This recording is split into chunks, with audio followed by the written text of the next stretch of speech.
Assalamualaikum warahmatullahi wabarakatuh. Selamat datang di YouTube channel Japvi Nusantara Official.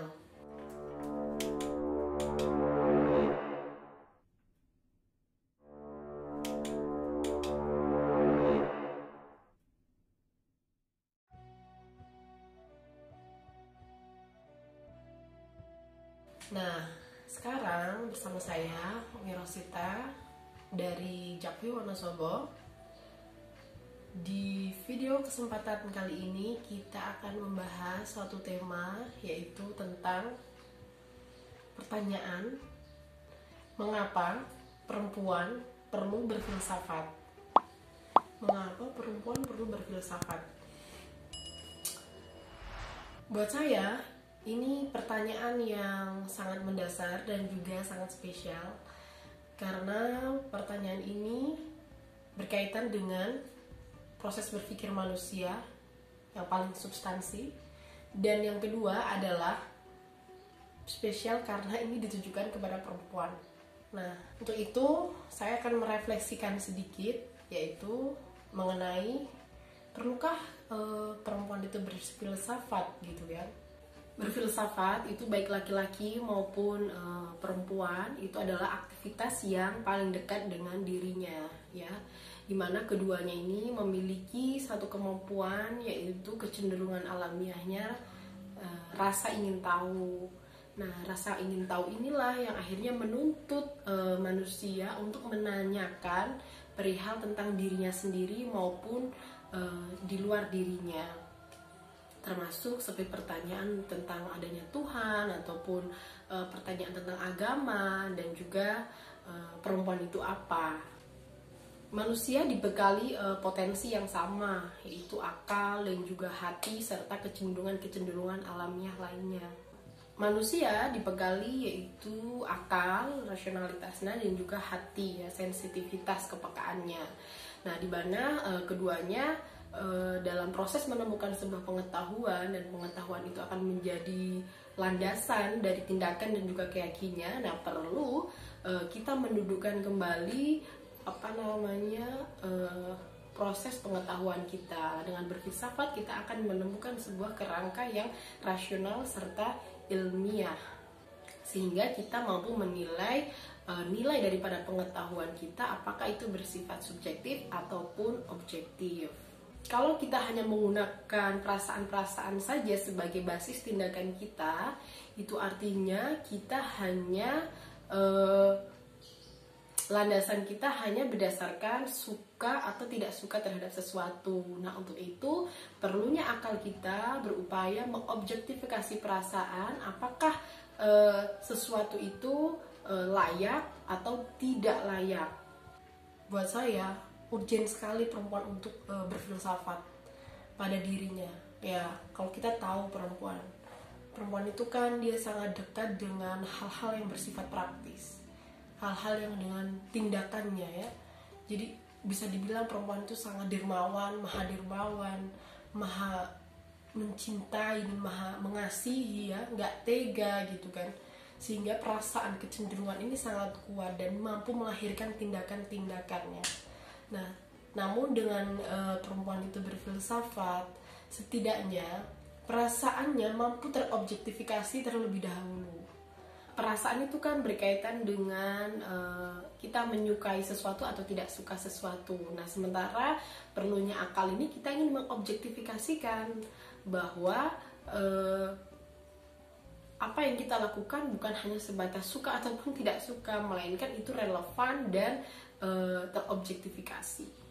Ketika kita bicara sensitivitas perempuan, di situ bukan berarti saya mau bilang adalah perasaan perempuan itu nomor 2 dan akal itu nomor 1, bukan. Justru ini adalah kekuatan yang ada di diri perempuan, ya, karena mau tidak mau dengan kita berfilsafat aja itu sebetulnya adalah sensitivitas kita terhadap diri kita sendirinya.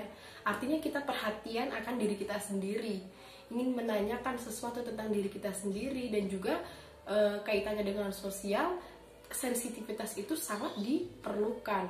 Nah, berfilsafat juga akan mengurai pengetahuan kita apakah itu relevan dengan alam semesta, baik itu dengan agama, karena agama juga di situ sangat memperhatikan perempuan ya. Kita lihat hukum-hukum yang berkaitan tentang perempuan.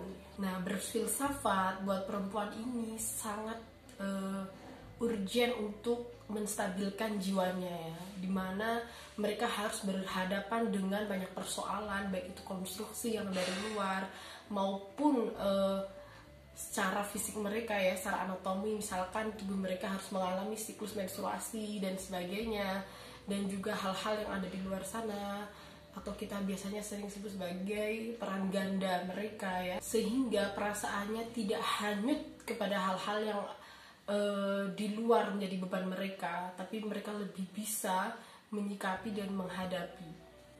Saya tinggal di Wonosobo, kebetulan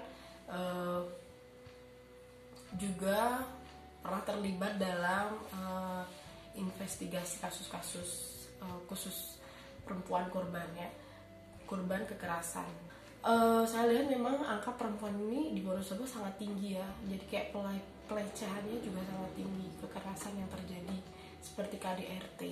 Tapi setidak-tidaknya perempuan dengan dirinya sendiri mampu membentenginya itu, sehingga kita meminimalisirkan kemungkinan-kemungkinan yang akan terjadi. Artinya dengan berfilsafat, perempuan memiliki kultur yang paling dekat dengan dirinya, merubah proses cara pandangnya, dan menentukan sekali bagaimana dia bertindak ya, menggunakan perasaannya, menggunakan akalnya, membantu proses perjalanan spiritualitas pada perempuan, dan jiwanya mampu fokus kepada satu tujuan yang tertinggi. Nah, bicara masa depan perempuan, nah tentu kita tidak lepas dari sejarah. Nah, untuk itu secara ilmiah kita juga harus membuka kembali lembaran-lembaran sejarah perjuangan perempuan.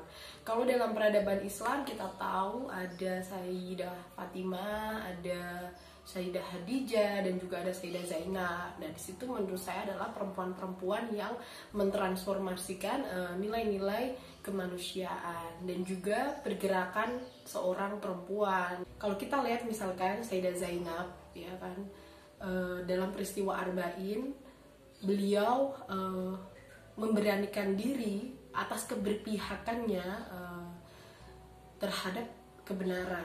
Bagaimana beliau menarasikan untuk tetap konsisten dengan ajaran kakeknya Rasulullah Muhammad Sallallahu Alaihi Wasallam. Beliau membuat camp atau tenda-tenda untuk perempuan tetap bisa belajar di situasi yang waktu itu sangat tidak layak bagi perempuan. Nah, itu artinya sejarah yang kita bisa acu secara ilmiah mampu membuat perempuan-perempuan sekarang ini juga memikirkan sejarah mereka ke depan, sehingga apa yang kita lakukan ini memang tidak terputus dengan sejarah-sejarah peradaban perempuan. Demikian refleksi singkat dari saya. Akhir kalam, assalamualaikum warahmatullahi wabarakatuh.